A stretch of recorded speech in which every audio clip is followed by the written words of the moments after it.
Hi guys, let me admit this here. I think Ashish Chanchalani actually tricked us. And guess what? He did it brilliantly. Let me explain it.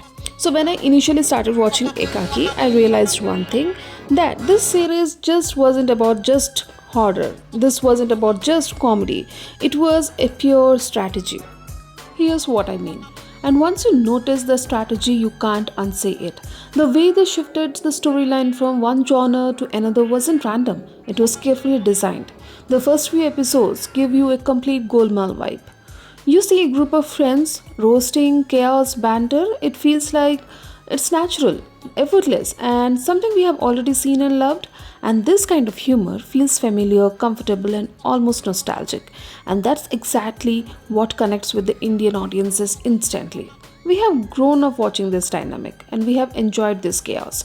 And one more thing, in Bollywood, we have seen comedy, we have seen horror comedy, but we actually haven't witnessed something called a sci-fi comedy. Not really like this. This is where this entire episodes hit the mark. And Ashish Chanchalani and his team knew that they just can't throw alien spaceships at us from the episode 1. That would have felt a little bit disconnected, right? So, instead, what did they do? They made us comfortable first. They made us to believe that it is just another spooky villa story, and then slowly and very smartly they have shifted the genre. The brilliance lies in the payoff. What looked supernatural at first carefully reframed as science. So when we see the final sci-fi reveal happened, it didn't felt forced, it felt earned. They could have easily kept the masked man as the alien. They could have taken the safer choice, but instead they chose to reveal the monster ugly, unsettling, and fully visualized it. And that was very bold of them, because once you show the creature, there is no going back. And that moment, when I saw the entire chaos, I was fully satisfied. But when I saw this scene, I couldn't stop myself to draw parallel with the Stranger Things. So, the finale clearly takes the inspiration from the Stranger Things, the background score, the hive mind concept, the Eleven style powers, and one more thing, will and villain connection dynamic that you have seen in Stranger Things. It looks exactly the same for me at least.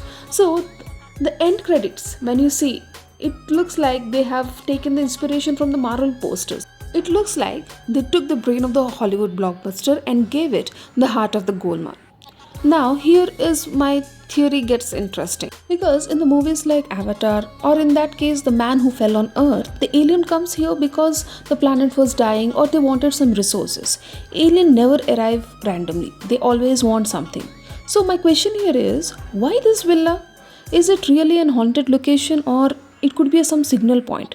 What if something is buried underneath and it could be a device, an energy source, or what if it's a gateway? Whatever may be the reason, if any of the case is true, then this isn't some random storytelling. This is a calculated world building.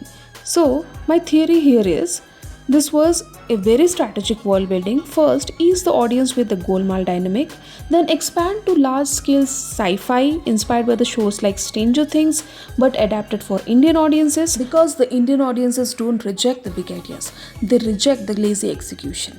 And maybe this is something the Bollywood still hasn't fully figured out. For that reason, thank you YouTube.